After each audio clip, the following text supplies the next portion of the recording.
Bonjour à tous, bienvenue encore un nouveau moment de culte, de partage pour chacun de vous. Les situations sont différentes et difficiles, mais ce matin, on a vraiment à cœur de partager encore ce que Dieu fait dans nos vies et de nous encourager les uns les autres.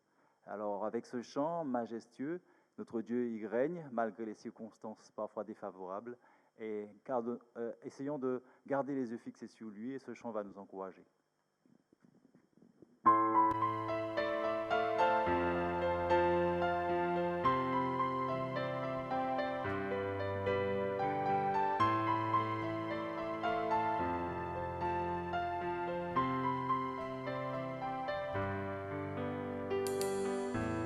Assis dans le ciel, ton trône éternel, tu règnes à jamais. Vêtu de splendeur, entouré d'honneur et de majesté. Les anges chantent à toi la gloire.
Seigneur, merci pour encore cette grâce que nous avons d'être là pour te louer, parce que tu mérites vraiment la gloire et l'honneur, Seigneur. Tu restes majestueux, tu restes élevé, tu restes au contrôle de toutes choses, de toutes circonstances, de toute situation, Seigneur.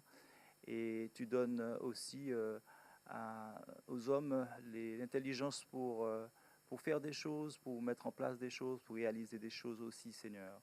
Merci de tout ce que tu as déjà fait pour nous, toutes ces semaines passées à chercher ta face, ces semaines à trouver des solutions de toutes sortes. Merci pour ta patience, ta fidélité, ton amour et tes grâces, même imméritées, Seigneur, envers nous et envers les hommes, Seigneur. Merci de bénir encore ce moment et que toute gloire et toute louange te reviennent au nom de Jésus. Alors, c'est avec la chorale que nous allons continuer, donc avec ce chant « Gloire à Dieu ».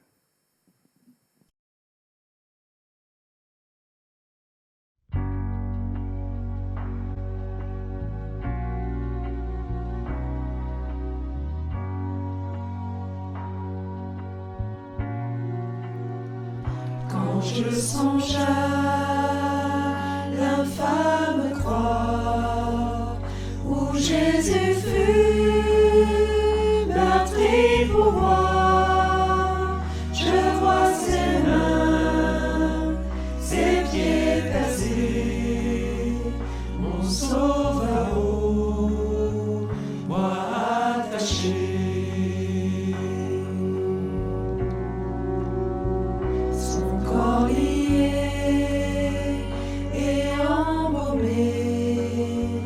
Dans le tombeau fut déposé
nous aurons une lecture dans 1 Pierre 1, versets 1 à 12.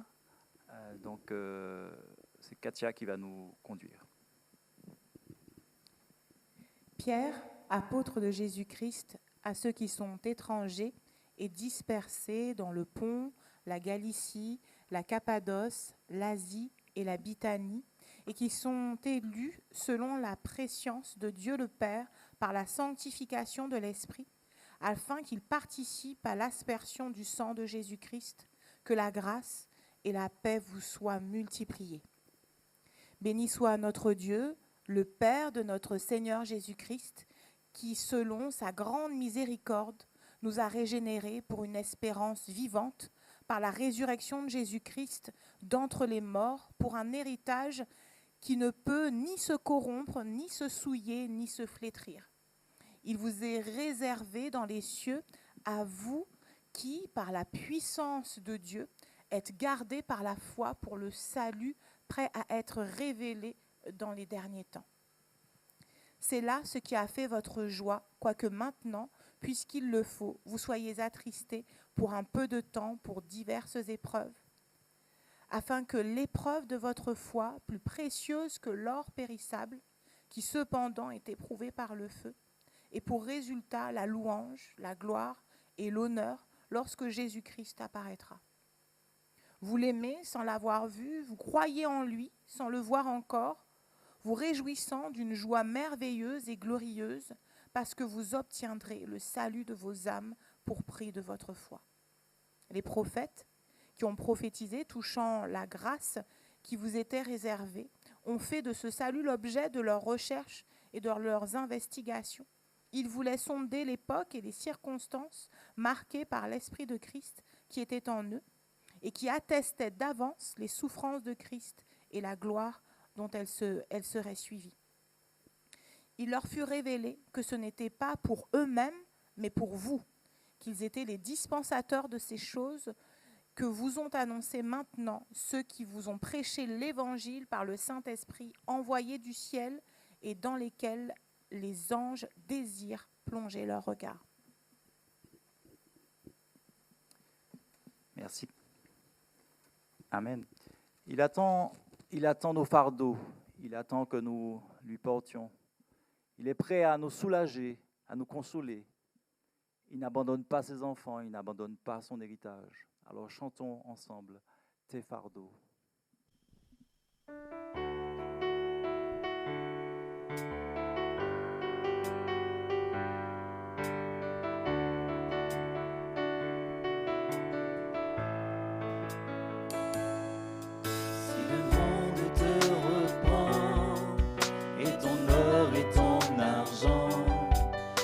La pauvreté vient assombrir ton cœur.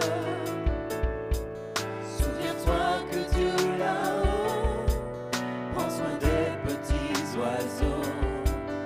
Abandonne tes fardeaux à ton sauveur. Laisse-les, laisse-les.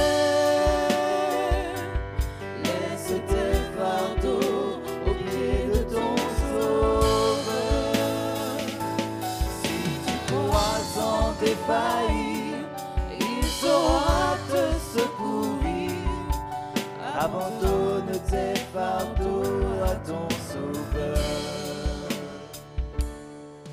Si ton pauvre corps brisé a perdu force et santé, si tu pleures et tu frémis sous la douleur,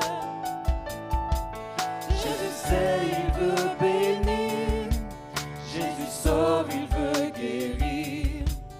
Abandonne tes fardeaux à ton sauveur.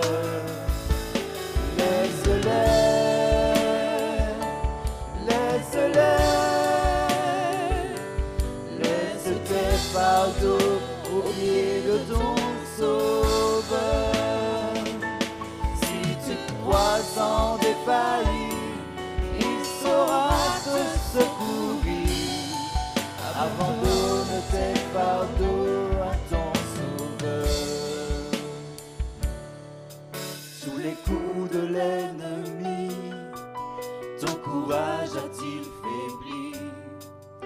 ta foi sombrer, peut-être sous la peur. Souviens-toi que Dieu, ton Père, aime exaucer les prières. Abandonne tes fardeaux à ton Sauveur. Laisse-le, laisse-le. Laisse tes fardeaux au pied de ton Sauveur.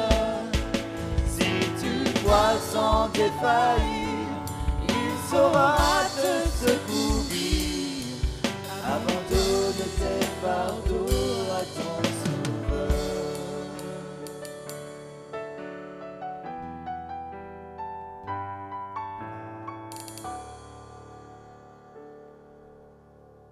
Maintenant les enfants, c'est votre moment avec l'envol. Bonjour les enfants, bonjour les poussins, bonjour les moineaux, bonjour les hirondelles, bonjour les aigles. Qui c'est que j'oublie? Ah oui, les colombes. Bonjour les colombes. J'espère que vous passez un bon dimanche. Vous avez peut-être repris le chemin de l'école cette semaine ou pas. En tout cas, on est très contents d'être ensemble ce matin. Je ne sais pas pour vous, mais pour moi et mes enfants, pendant ce confinement, j'ai beaucoup plus apprécié quand il faisait beau, quand il y avait du soleil, que quand il pleuvait. Ces jours-ci, il pleut, il fait du soleil, on a besoin des deux, mais moi j'aime le soleil. J'aimerais vous parler du soleil ce matin. Vous savez dessiner un soleil, certainement mieux que moi. La Bible dit que Dieu est comme un soleil, et lui, pour notre planète, il apporte, comme le soleil apporte la vie, la chaleur, la lumière, on a besoin de Dieu pour vivre. C'est lui qui apporte lumière et vie. Mais qu'est-ce qui se passerait si, de notre planète, on partait dans un fusée pour aller vers le soleil? Qu'est-ce qui se passerait si le fusée touche le soleil, s'approche trop du soleil? Eh oui, tout explose. Vous savez, le soleil, il est une boule de feu, donc il peut être dangereux de s'en approcher trop. Et pour nous, c'est pareil avec Dieu. Dieu apporte beaucoup de bonnes choses, mais c'est aussi un feu dévorant, comme dit la Bible. Et si on s'approche trop de lui, ça pourrait être dangereux pour nous, parce que comme le feu brûle toutes les impuretés, oui, Dieu, dans sa sainteté, de sa pureté, il pourrait nous détruire. Et si en famille vous avez lu le livre d'Exode, vous avez vu ça. Le peuple est arrivé à ce mont, le mont Sinaï, et quand ils ont rencontré Dieu là, il y avait un nuage avec des éclairs, du tonnerre, c'était très effrayant pour le peuple.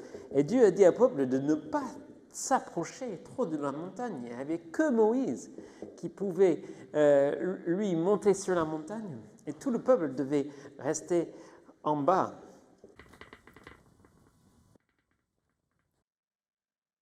Alors, que faut-il penser de tout ça?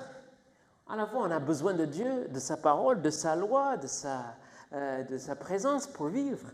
À la fois, il peut être dangereux tellement il est pur et saint, et que ce feu dévorant, qu'il faut rester loin de lui. Et le peuple était même effrayé, et toute personne qui toucherait la montagne serait mise à mort. Alors, est-ce que c'est un dilemme? Comment on va faire pour cela? Eh bien, toute la Bible apporte la réponse. Dieu, comme un soleil, pour nous aider, il a envoyé sa lumière, pas pour nous brûler, nous détruire, mais il a envoyé Jésus-Christ comme la lumière du monde, une lumière douce, une lumière qui donne la vie. Et il est venu ici. Et lui était pur, était saint, était parfait. Lui, comme Moïse, seul pouvait s'approcher de Dieu. Mais il est venu, il a donné sa vie sur la croix, il est ressuscité pour nous permettre, nous, de nous approcher de Dieu. Et Jésus devient en quelque sorte notre bouclier par sa mort. C'est lui qui a été consumé par le feu. C'est lui, nos péchés ont été détruits en quelque sorte en Jésus. Et maintenant, nous pouvons nous approcher de Dieu. Nous avons un bouclier. Il y a un psaume qui dit « Dieu est un soleil et un bouclier ». Et Dieu a trouvé une manière de nous bénir et aussi de nous protéger de ce feu dévorant qu'il est. Et aujourd'hui, grâce à Jésus, nous pouvons nous approcher de Dieu et nous pouvons vivre éternellement avec lui. Alors j'espère que vous appreniez à connaître ce Dieu qui est pur, qui déteste le péché, et c'est une raison de rejeter le péché, mais c'est Dieu aussi qui a envoyé son Fils pour nous gracier et nous réconcilier avec lui. Bonne suite du culte. L'Église, une chaîne d'amour. Unie, cette Église avance. Et chacun progresse et se sent encouragé, surtout au creux de la vague, au creux de la tempête. Les tempêtes des angoisses, des déserts que nous traversons. Alors, marchons ensemble vers la victoire, avec ce chant « Chaîne d'amour ».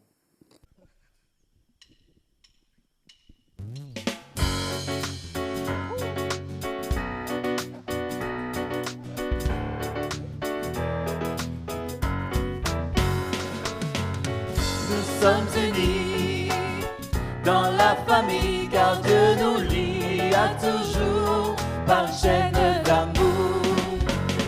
Concitoyens, nous sommes les siens, car Dieu nous lie à toujours par chaîne d'amour. Et chacun des maillons dans l'épreuve tiendra bon, lié à toujours par chaîne d'amour. Et chacun des maillons dans l'épreuve tiendra bon, lié à toujours par chaîne d'amour. Nous sommes unis dans la famille, car Dieu nous lie à toujours par chaîne d'amour. Concitoyens, nous sommes les siens, car Dieu nous lie à toujours par chaîne d'amour. Et chacun des maillons dans l'épreuve tiendra bon, lié à toujours par chaîne d'amour. Et chacun des maillons dans l'épreuve tiendra bon, lié à toujours par chaîne d'amour. C'est le pasteur Ramos qui nous fera la prédication de ce jour. Bonjour à chacun. C'est avec joie que j'ai l'occasion de me présenter encore à nouveau devant vous. Et c'est avec une question que j'aimerais commencer ce message. Quels sont les critères clés pour choisir son partenaire? Et c'est intéressant parce que c'est pour répondre à cette question que des chercheurs d'une université en Californie ont interrogé 28 000 hétérosexuels âgés de 18 à 75 ans en leur demandant ce qu'ils cherchaient en priorité chez les autres. Triste, mais la réponse, elle est un peu cliché. Ainsi, 80% des hommes cherchent en priorité des femmes minces, alors que 97% des femmes pensent qu'un revenu stable est essentiel.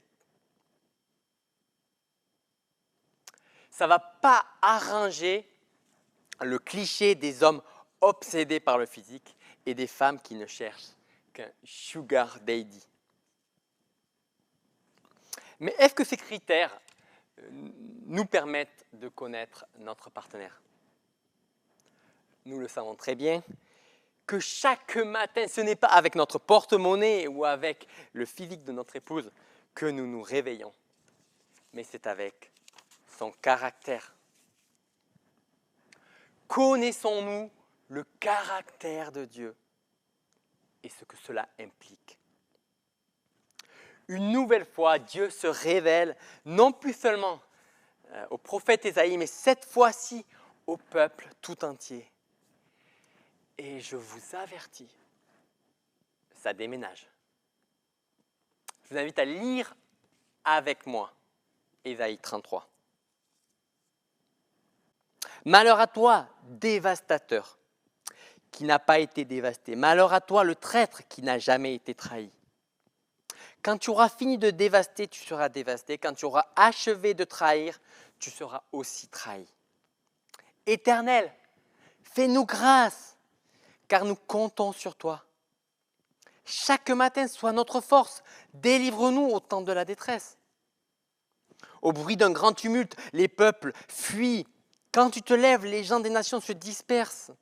On rafle leur butin comme raflent les sauterelles, et l'on se rue dessus comme se précipite un essaim de criquets. L'Éternel est sublime, car il siège là-haut. Il remplira Sion de la droiture et la justice. Tu passeras tes jours dans la sécurité, la sagesse et la connaissance sont les richesses du salut. Et craindre l'Éternel, tel est tout ton trésor. Les vaillants hommes crient dans les rues, les messagers de paix pleurent amèrement. Les routes sont désertes, plus personne ne passe sur les chemins. Le dévastateur a rompu l'alliance. Il méprise les villes, il n'a pas de respect pour personne. Le pays est en deuil, il dépérit, le Liban est confus. Ses arbres sont flétris, la plaine du Saron ressemble à un désert. Le pays du Basan et le mont du Carmel ont perdu leur feuillage. Maintenant je me lève, dit l'Éternel, maintenant je me dresse, oui, maintenant je montre ma grandeur. Vous ne concevez que du foin, vous n'enfantez que de la paille, votre souffle est le feu qui vous consumera. Les peuples seront brûlés à la chaux comme des épines coupées qu'on y met le feu. Vous qui êtes au loin, écoutez donc ce que j'ai accompli. Et vous qui êtes près, connaissez ma puissance. Les pécheurs dans Sion ont été terrifiés. Ceux qui ne respectent pas Dieu se sont mis à trembler. Ils s'écrient, qui de nous peut rester en présence de ce feu qui consume?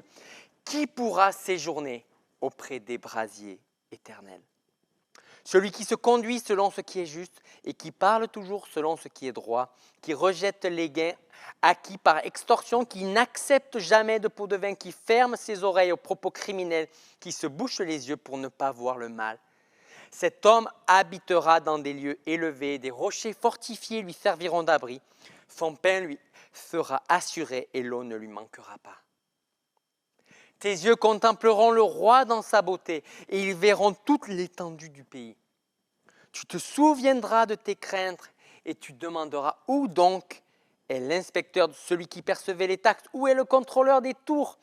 Non, tu ne verras plus tout ce peuple arrogant, peuple à la langue obscure. Mais tu contempleras Sion, la cité de nos fêtes, tes yeux verront Jérusalem, résidence tranquille, tente qui ne sera plus enlevée, dont les piquets ne seront plus jamais arrachés et dont aucun cordage ne sera plus tranché. Là, l'Éternel se montrera magnifique pour nous. Et ce sera une région de larges fleuves et de vastes canaux. Aucun bateau à rame ne s'y avancera, aucun vaisseau splendide n'y passera, car l'Éternel est notre chef. Il est notre législateur. Oui, l'Éternel est notre roi et il nous sauvera. Quant à vous, Assyriens, vos cordes relâchées ne tiennent plus le mât, ils ne sont plus capables de déployer les voiles. Tous en prendront leur part, y compris les boiteux. Alors on partagera un immense butin. Aucun des habitants ne se dira malade. Le peuple qui habitera à Jérusalem recevra le pardon de ses fautes. J'aimerais vous laisser un résumé graphique de la première moitié du livre d'Ésaïe. Pour ceux qui sont peut-être un peu perdus dans ce livre, malgré notre série, alors je vous propose ce résumé. Au cœur du livre d'Ésaïe se trouve la foi en Dieu. Tout le livre regarde à la fois de deux rois de Juda, le royaume du sud de la Palestine. Quand on regarde la carte, on voit que c'est le royaume qui est au sud. Ces deux rois sont le roi Akaz et le roi Ézéchias. Le premier, Akaz, qui a vécu entre 732 et 715 avant Jésus-Christ, est attaqué par deux petits royaumes, deux petites souris, le royaume d'Aram que vous voyez sur la carte, la Syrie actuelle, et le royaume d'Israël, juste au-dessus de Juda. Au lieu de placer sa confiance en Dieu, comme Ésaïe l'invitait, il décide d'acheter la protection de l'empire d'Assyrie, le gros chat de l'époque, comme nous l'a montré Samuel dans la dernière prédication. Les conséquences de cette situation sont dramatiques. Israël, le royaume du Nord, est donc exilé en 722 avant Jésus-Christ. Et Samarie, sa capitale, est prise par l'Assyrie. Et c'est l'exil de toute une partie d'Israël. Le deuxième roi, Ézéchias, qui a vécu de 715 à 686 avant Jésus-Christ, qui règne juste après Akaz, se trouve confronté, lui, à une période où l'empire assyrien est un peu affaibli. Face à cette situation, Ézéchias décide de se révolter de la domination assyrienne, notamment de dénoncer l'alliance contractée par son père. Sans doute l'Égypte, grand empire concurrent, a sponsorisé ce type de révolte et assuré la protection des pays qui se soulèveraient contre la Syrie. Ézéchias était donc tout naturellement tenté, plutôt que de placer sa confiance en Dieu, de se tourner vers l'Égypte. Et c'est tout ce qui est au cœur des chapitres 28 à 35. Mais voilà, l'Assyrie ne l'entend pas de cette oreille. Sans doute, Ézéchias a bien en tête les événements de... En 701, il a bien en tête les événements de 722, 20 ans plus tôt, la prise du royaume du nord, de Samarie, quand Sénachérib, le responsable de l'empire d'Assyrie, envisage d'attaquer les villes de Juda. L'allié égyptien n'a pas fait le poids. Les responsables de Juda ont tout fait pour s'en sortir par eux-mêmes, quitte à vendre les bijoux de famille, comme on l'a vu plus haut. Ézéchias, ayant épuisé toutes les possibilités, décide de se tourner vers Dieu. Or, face à cette situation, Ézéchias fait volte-face, voyant la menace approcher. Il décide une dernière manœuvre, qu'on peut lire en 2 Rois 18, envers le roi d'Assyrie. 2 Rois 18, versets 13 à 16.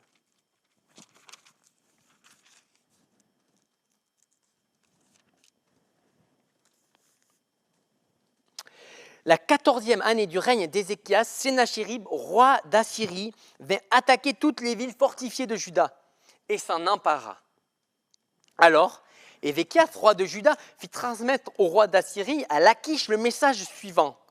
« J'ai commis une faute, cesse de m'attaquer, et j'accepte de payer le tribut que tu m'imposeras. » Le roi d'Assyrie exigea d'Ézéchias 10 tonnes d'argent et 1 tonne d'or.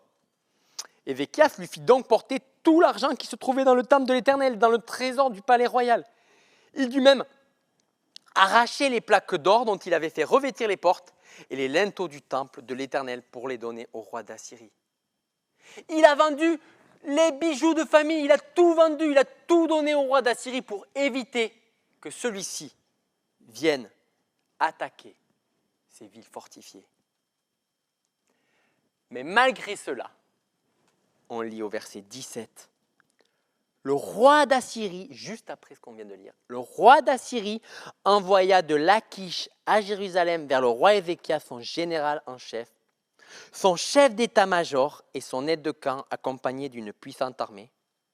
Lorsque les 3 officiers supérieurs furent arrivés en haut de la côte, près de Jérusalem, ils prirent position près de l'aqueduc du réservoir supérieur qui est sur la route du champ du teinturier.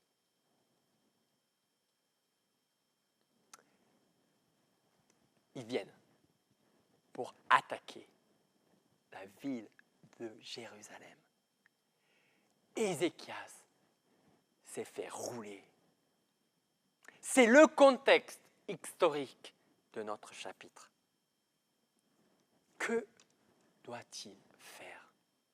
Comment réagir pour être délivré de cette situation? Ésaïe donne la réponse de Dieu. Dieu va intervenir pour anéantir votre pire ennemi. Mais allez-vous lui faire confiance? Dieu est tout-puissant pour détruire notre pire ennemi. Mais allons lui faire confiance. Et le prophète Ésaïe commence par un seul mot. Malheur! Or, le malheur, contrairement aux 4 précédents, les chapitres précédents ne concernent plus Juda, mais son principal ennemi. Parce que Judas a abandonné cette fois la confiance en elle-même, en sa propre capacité. Cette fois-ci, le malheur va se tourner vers son principal ennemi. Dieu a entendu, verset 2, la voix au moins du reste croyant qui en appelle à la grâce de Dieu. Même si son appel est tardif.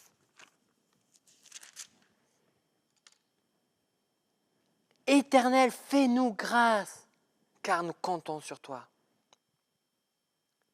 Dieu a toujours attendu pour les délivrer. Il est quand même difficile de juger trop sévèrement le peuple de Juda, car l'ennemi était grand et on l'a vu la fois dernière. C'était juste le plus grand empire de l'époque. Et il y avait des raisons d'avoir peur, d'autant qu'il était sanguinaire. Nous faisons tous face à des situations qui nous paraissent insurmontables. Souvent, nos amis ne sont pas d'une grande aide ou utilité parce qu'ils mesurent mal parfois l'intensité qui se présente devant nous, devant chacun d'entre nous. Chacun a son grand ennemi. En plus, le verset 1 nous rappelle, nous martèle quelle était la capacité de cet empire, sa capacité à détruire. Et on le voit par la répétition du verbe ravager, du verbe trahir. Ils n'avaient aucun scrupule à rompre les contrats conclus, mais ils écrasaient par contre ceux qui se rebellaient et qui les remettaient en cause. Mais Dieu lui prévoit le malheur, une fin à sa lumière. Quand tu auras achevé de trahir, tu seras toi-même aussi trahi. D'ailleurs, pas besoin de douter de sa puissance, même envers le plus grand empire. Rien qu'au son de sa voix, verset 3, rien ne tient devant le Dieu Tout-Puissant. Même si les puissants ont volé le butin des faibles, Dieu les en dépossède pour le leur rendre, verset 4. Devant une telle puissance, verset 5, qu'on retrouve dans la manifestation de cette hauteur de Dieu, c'est lui seul qui mérite notre honneur, notre respect. Dieu seul est vraiment élevé. Verset 6. On voit que ce grand tournant intervient à chaque fois que Dieu n'est pas juste un roi parmi d'autres, mais le seul, notre seul roi. Et il s'ensuit toujours une restauration et une délivrance, même si elle ne prend pas toujours la forme que nous pensions. La personne qui craint l'Éternel, verset 6, la personne qui craint l'Éternel, le fait d'admettre que sa destinée est entre les mains de quelqu'un d'autre, voilà le sens pratique de la crainte de l'Éternel, peut expérimenter tout cela, car il est en contact avec la source de la vie. Mais Dieu n'est pas seulement le Tout-Puissant pour détruire notre pire ennemi. Il est aussi un feu qui consume le mal. Alors nous sommes appelés à désirer le bien. Versets 7 à 16. Sénachérib qui avait accepté la richesse d'Ézéchias, comme on a pu le voir, et qui après s'était de suite enclenché dans la destruction, dans sa volonté de détruire la ville de Jérusalem. Pourtant, lorsque les ambassadeurs, verset 7, les héros reviennent bredouille, verset 7, du camp justement de Sénachérib, fait la constatation, l'analyse que l'Assyrie nous a trahis. Les routes sont désertes, une image pour décrire que le pillage est tout près. On sait que les règles de la guerre sont fragiles, car elles donnent toujours un semblant d'ordre, mais dans une situation où le chaos est déjà là. C'est le deuil qui est de rigueur, verset 9. la terre souffre avec le peuple. Toute la terre devient, pour ainsi dire, de la terre brûlée sous le poing de fer de la Syrie. Devant ce moment, sans doute, c'est le vide. C'est le monde qui a dû s'effondrer pour Ézéchias. Pourtant, c'est le genre de moment, paradoxalement, que Dieu attend.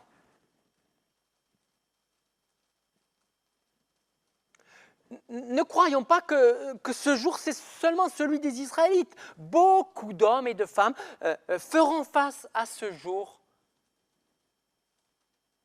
Or, face à ce jour, c'est la terreur, c'est la détresse, c'est le deuil.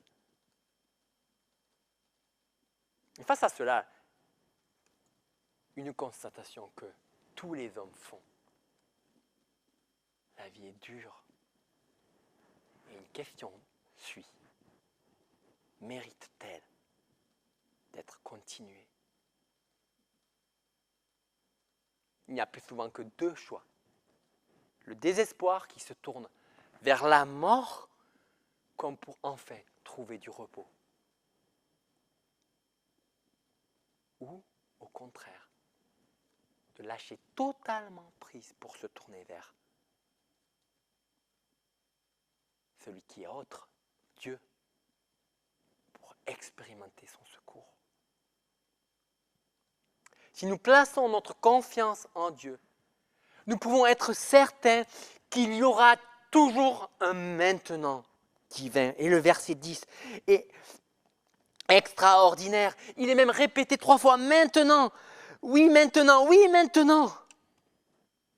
C'est beau de l'entendre. C'est beau de l'attendre. Mais ce n'est pas suffisant. Il faut aussi le reconnaître. Reconnaître le maintenant de l'intervention de Dieu. Et il n'est pas surprenant non plus que le maintenant suive le cadre désespéré des versets 7 à 9. L'échec humain est toujours une opportunité divine. Je me rappellerai toujours de cet homme qui, après avoir vendu son entreprise et encaissé des centaines de milliers d'euros, et après en avoir recréé une, et cette fois-ci, au contraire, avoir perdu l'ensemble de ses gains et même généré des dettes qui sont venues sur son patrimoine personnel, se lamenter de ne pas avoir profité de l'argent qu'il avait eu au départ, de la vente de ses entreprises. Pourtant, il oubliait une chose. Il oubliait juste que pendant ce moment, au moment où il avait tout perdu, Dieu était intervenu puissamment pour lui. Et qu'au plus profond du trou, il avait expérimenté la véritable intervention de Dieu. Il avait été gardé du suicide. Et même malgré les dettes, même malgré le fait d'avoir presque tout perdu, il n'avait, depuis cette date, jamais manqué. Dieu avait toujours pourvu. Mais avait-il vu le maintenant de Dieu dans sa propre vie? Dieu était intervenu puissamment. Voilà bien une réalité que le français chrétien a bien du mal à intégrer. L'échec met souvent en évidence la réalité de la vie humaine et sa fragilité. C'est dans les moments d'échec que l'on ressent le mieux cela.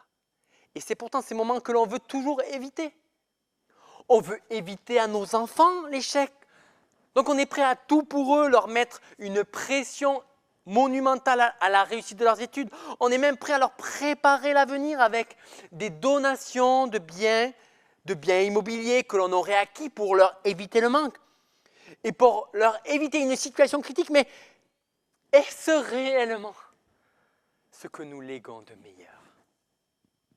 Ne sommes-nous pas en train justement de leur éviter la nécessité de ces moments critiques de rencontre avec Dieu? Parce que c'est précisément ces moments critiques que Dieu attend pour que nous nous tournions vers lui. Il n'est jamais trop tard pour le temps de la grâce, pour le temps de l'intervention divine. et se tourner vers Dieu ouvre souvent sur la nuit de l'aujourd'hui. Et met sur cette nuit une lumière d'espoir dans un monde de ténèbres. Or, quand Dieu intervient, versets 11 et 12, et qui déploie sa puissance, ce n'est pas le gentil papa gâteau avec une grande barbe, mais le Dieu qui est un feu dévorant, versets 11 et 12, qui détruit le mal. Et ce mal était incarné à l'époque par la machine destructrice et violente de la Syrie. Verset 11, tout est brûlé, y compris même le souffle destructeur de la machine assyrienne. La justice de Dieu intervient dans notre monde, même si elle intervient souvent trop lentement à notre goût. Verset 12, malgré la puissance et la gloire des empires, la chute apparaît parfois si soudaine. CF, notre situation actuelle. Or, devant une telle vision de Dieu, ce Dieu, ce feu qui consume, Dieu appelle à prendre conscience de cela. Dieu est un feu dévorant. Et cet appel concerne tous les hommes. Et devant cet appel, devant cette prise de conscience, une question jaillit.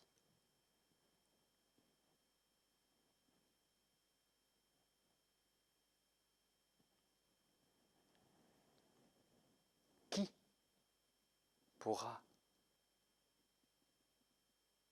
qui de nous peut rester en présence de ce feu qui consume? À cet appel, Dieu s'adresse par son prophète à ceux qui sont loin, verset 13, mais aussi et surtout à ceux qui sont proches. Le verset 14 le suggère, les pécheurs dans Sion ont été terrifiés. Quand ils verront la puissance de Dieu se manifester contre l'Assyrie, il y aura de la terreur parmi les Juifs incrédules de Juda. Ça ne veut pas dire que pour croire, il faut être terrifié, mais cela veut dire qu'à moins que nous ne soyons pas parvenus à un moment à reconnaître la différence absolue entre Dieu et nous-mêmes, nous sommes susceptibles de dévaloriser la grâce infiniment bonne de Dieu. Cette intervention de Dieu. Juda avait pris Dieu pour acquis, mais ils étaient des pécheurs. Or, quand le feu vient sur la Syrie, eux aussi vont trembler. Et pourtant, c'est en même temps le début de l'espoir. Juda doit réfléchir, car il va y avoir du feu en Sion, à Jérusalem. Et est-ce que ses habitants sont prêts à y habiter? Verset 14. Ce feu n'est pas passager, c'est son essence même. Il dure pour l'éternité.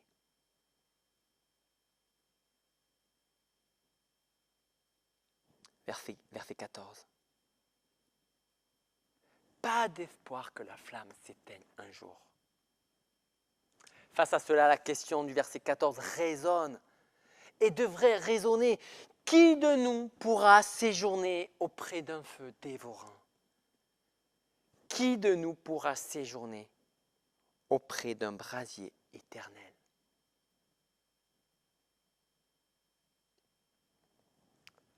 Et nous?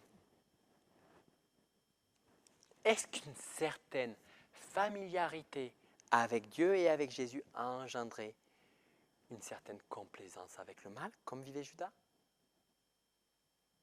Comme avait vécu Ézéchias? Est-ce que la passion de celui qui vient d'entendre et découvrir l'Évangile qu'il extériorise par son désir de parler du Christ nous fait honte à nous qui le connaissons depuis tant d'années? Nous faut-il redécouvrir cette sainteté de Dieu pour renouveler notre engagement à suivre Jésus? Non pas juste à la marge, mais pour toutes les décisions de nos vies, du paiement de mes impôts jusqu'à mon attitude envers ma famille, jusque dans mon choix de travail, de conjoint, de maison, jusqu'à mon temps devant les séries. Est-ce qu'on a pris conscience qu'avec Dieu, comme dit Mick, le rappeur qu'on a invité, c'est tout ou rien avec le Seigneur?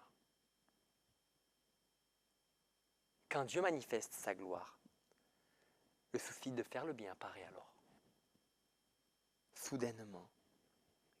Et on le voit au verset 15. Et c'est exactement, si vous vous rappelez, l'expérience qu'avait vécue Ésaïe. Et il savait que ce qu'il avait vécu, son peuple devait le vivre également.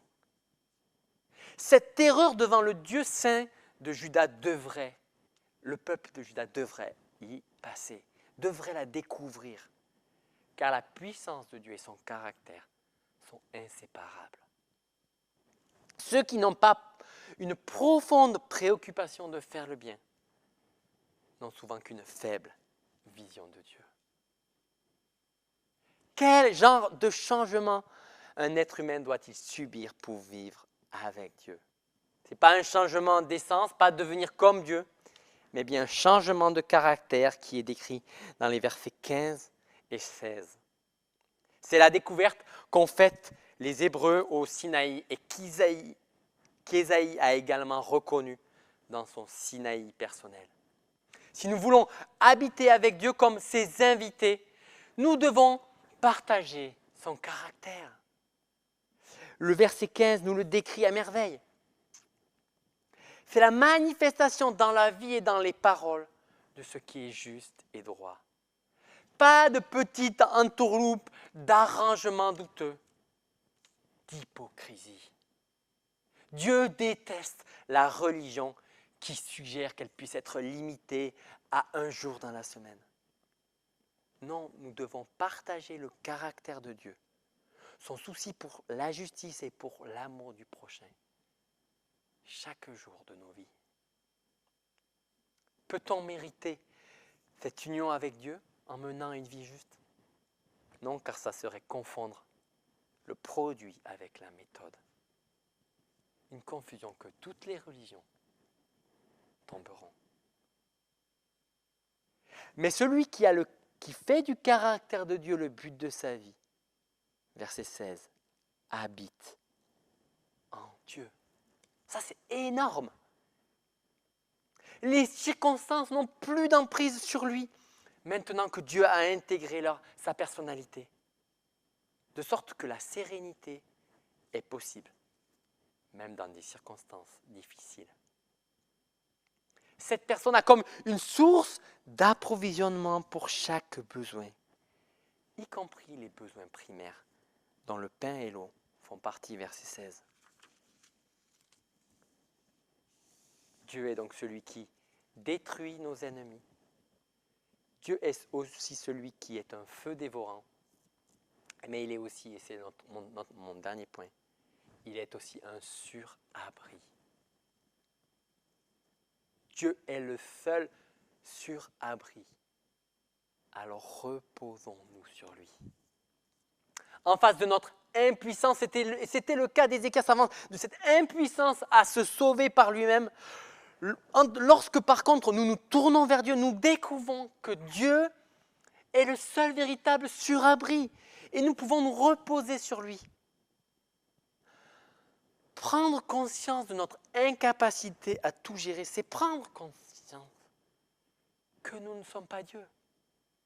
Et c'est très dur d'expérimenter cette réalité. Pourtant, c'est le lieu du salut, de la délivrance, de l'intervention de Dieu.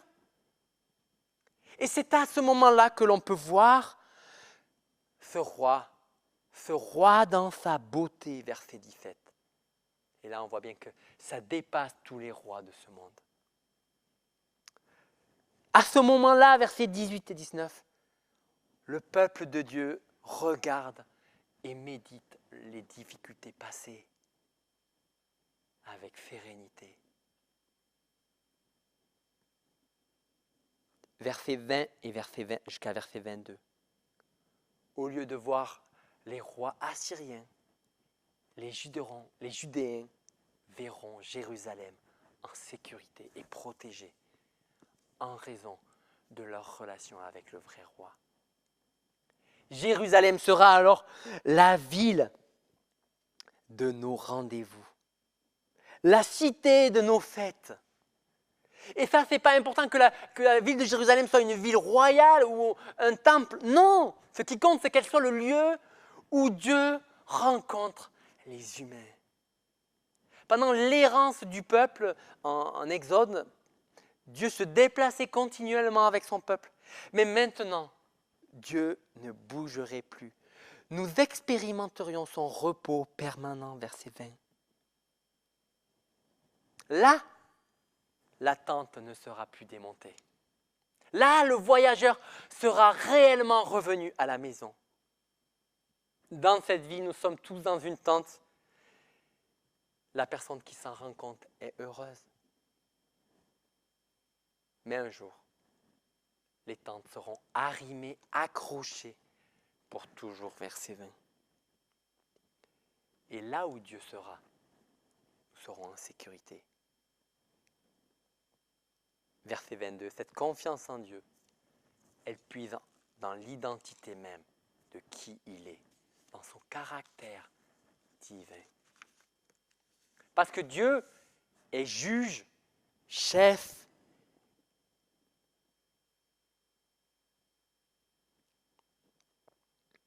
Nous dit le verset 22, il sera son champion et son défenseur. Parce que Dieu est notre législateur, il sera plus qu'équitable dans ses relations avec nous.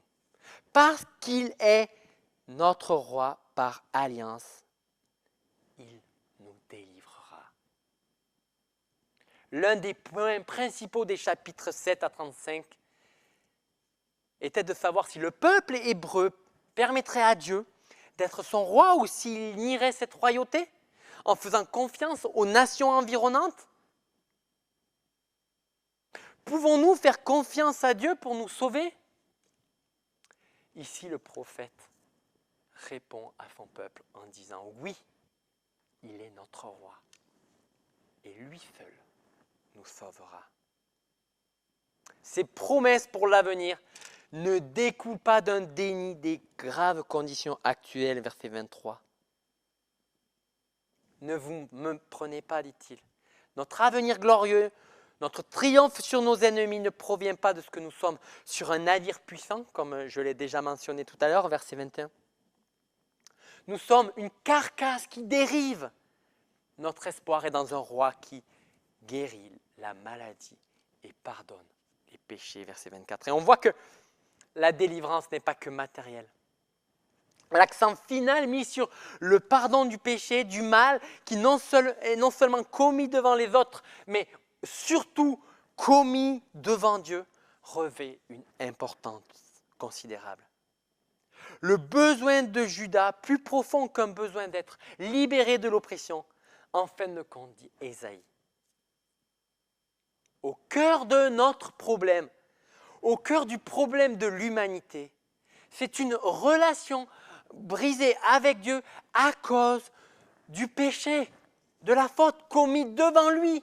Lui, le Dieu juste et parfait, celui qui aime parfaitement en comparaison de nous. Ainsi, la simple défaite des ennemis et la restitution de la terre ne suffira pas. Le but final de Dieu est un peuple pardonné, vivant, une vie conforme à son caractère. Beaucoup recherchent la sécurité sur cette terre par toutes sortes de moyens. Une sécurité malheureusement qui est éphémère et qui s'évapore à notre mort. Mais qui recherche la véritable sécurité éternelle, celle qui provient du Dieu saint et parfait, celui qui juge le mal et qui est prêt à intervenir, à aimer.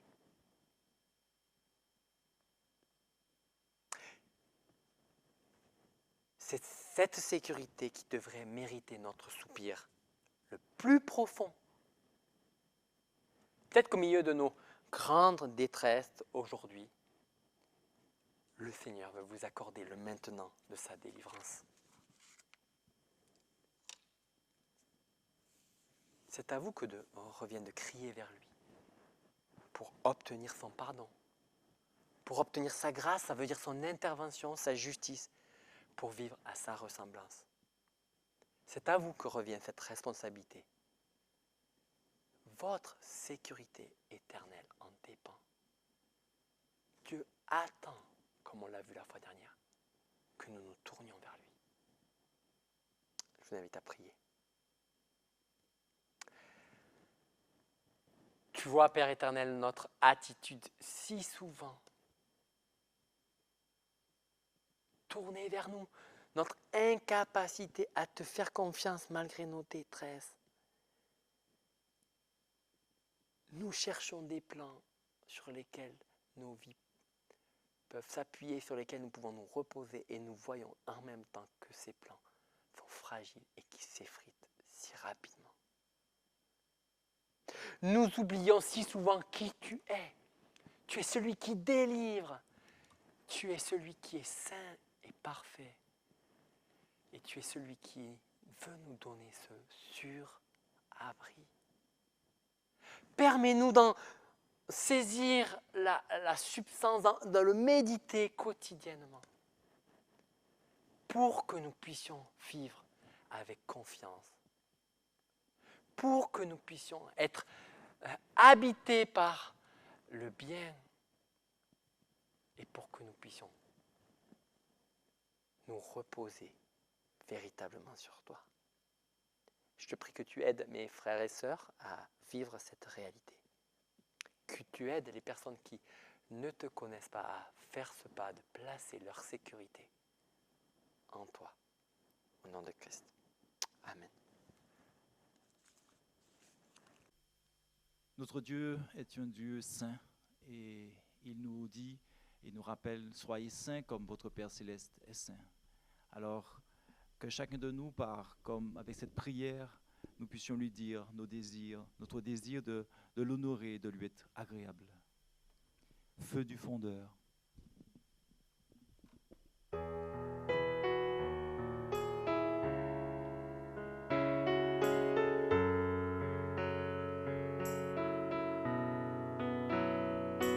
Purifie mon cœur, rends-moi aussi pur que l'or et l'argent. Purifie mon cœur, rends-moi aussi pur que l'or. Feu du fondeur, je n'ai qu'un désir, être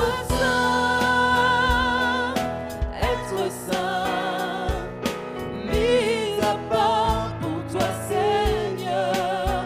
Oui, je choisis d'être saint, mis à part pour toi, mon seul maître, et prêt à t'obéir.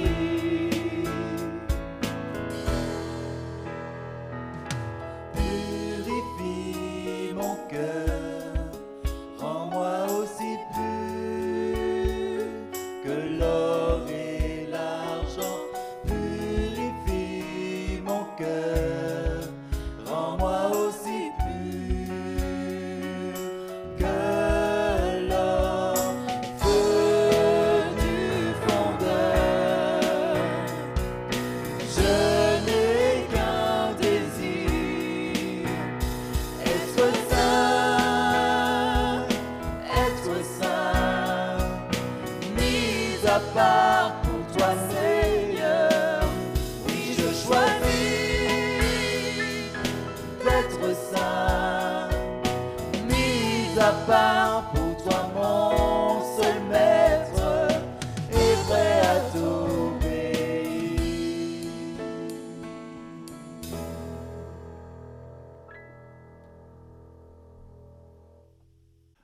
bonne fin de journée et que le Seigneur vous bénisse. Bonne semaine et que vraiment toute la gloire lui revienne et qu'il vous fortifie, vous encourage dans les circonstances de vos vies. Amen.